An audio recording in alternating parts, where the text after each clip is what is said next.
Ya tutorial yetu leo sasa tutaenda kuangalia vitu vitatu. Hatua ya kwanza tutaenda kuangalia namna ya kuangalia business report. Kwanza hatua ya kwanza tutaangalia namna ya kuseti payment setting. Payment setting kwa ajili ya Captive Portal features. Sote tukifanya wewe utakuja kwenye payment setting hapa kwenye sidebar. Kwenye payment setting make sure unakuja na unaweka namba yako ya simu ambayo hii namba ya simu itaonekana kwenye voucher zako, lakini pia itaweza kuonekana katika dashboard ya admin ili wewe uweze kama unatumia payment gateway ya system uweze kupata malipo yako, lakini pia uweze kuna sehemu huwa tunaweka details zako zinaonekana. For example, nataka namba kwa simu hii, nataka account name ya hiyo namba ya simu au jina langu lolote. Let's say mimi ni kitu gani yeah. So baada hapo utaweka payment instruction, lakini hii tunaachana nayo kwa sababu sasa hivi hatutumii manual payment, tunatumia automatic. Utakachokifanya baada hapo utakuja chini uta uncheck manual na uta make sure umecheck enable gateway. Make sure zimepigwa tiki mbili, enable voucher payment na enable payment gateway. Baada hapo uta update payment setting. Make sure umefanya hivyo. Kwa unakuja payment setting hapa, utaweka jina, utaweka namba ya simu, utaweka jina lako, then uta update vitu viwili hivi na uta update payment setting. Ukishafanya hivyo, unachofanya unakuja kwenye payment gateway. Payment gateway sasa hapa utaweza kuseti payment gateway zako.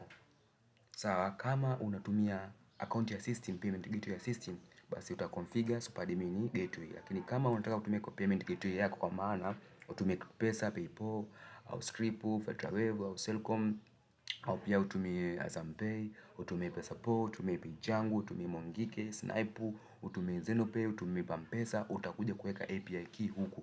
API key unatolea wapi? Nitawaelekeza katika video ambayo nitademonstratea kwa kutumia Pampesa.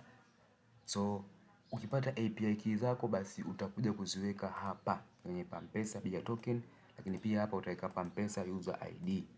Utazitoa kwenye website ya Pampesa au kwenye dashboard ya Pampesa, lakini pia sheria ya kwanza kwa kutumia hizi payment gateway field, make sure unakipata API key yako labda let's say Snipe, make sure ume-enable, ume-click OK, then umechagua mode. Kama hiyo API key yako uliyopewa ni ya live, make sure ume-click live na then umeweka hiyo API key yako, let's say tuweke hii hapa API key ya Snipe, then una click save Snipe setting. Ukishafanya hivi basi itakuwa imeweza kuactivate successfully. Lakini pia kama unataka utumie let's say payment gateway nyingine, wewe utachokifanya utakuja tu let's say tuseme Pampesa, uta click enable and then ile Snipe itajidisable automatically. Okay, then uta click mode hapa live, lakini pia utaweka Bia token na pia utaweka user ID, na ndio hivyo hivyo utafanya kwenye Zenopay na payment gateway nyingine. So wote tukifanya utakuja kwenye payment gateways hapa, then uta scroll utatafuta payment gateway yako ambayo unataka uiseti, weke API key hata kama ni Azam Pay yoyote ile. Utakuja utaiselect, say Zenaipu, utadisable au utaiselect hiyo hapo, lakini pia utaweza kuitumia hiyo payment gateway yako. Sawa, so hivi ni namna ya kuseti payment gateway yako. Make sure kwanza ume-enable, okay, na mode umeweka live, umeweka payment gateway yako then umesave. Kujihakikishia umesave lazima uje kwenye payment ya transaction, page ya transaction hapa, na juu ukute imeandikwa hiyo payment gateway na imeandikwa client gateway. Ukute imeandikwa hivyo basi moja kwa moja utajua hapo umesha save na imekuwa activated. Lakini pia tunaofuata unaweza ukaseti portal design. Portal designer maana yake kama unataka kubadilisha muonekano wa ile Captive Portal unaweza kufanya. Link ya Captive Portal ukitaka kufanya preview unaweza kuipata hapa kwenye page and user hapa. Hapo kwenye page and user utakuja hapa juu utaweza kuselect hiyo Captive Portal link yako kama una router moja, router mbili na kuendelea. So wote utakachokifanya utaklik hii copy link, kisha copy link uta open new tab, let's say hii tab, uta paste hiyo link yako hapo. Then utaifungua. Ukifungua link yako basi hapa utaweza kuona Captive Portal instantly. Hapa unapoweza kuona na kwa preview hiyo Captive Portal yako na ukajua settings unazifanya kama ziko sawa. Kama unavyoona hapa flow itakuwa mtu akija hapa ata select package and then ataweka namba yake ya simu na atalipia na ataweza kuconnectiwa instantly. So hivi ndio inavyokuwa katika hizo package zako au setting inavyokuwa. So unaweza kuseti rangi, muonekano wewe unaoupenda.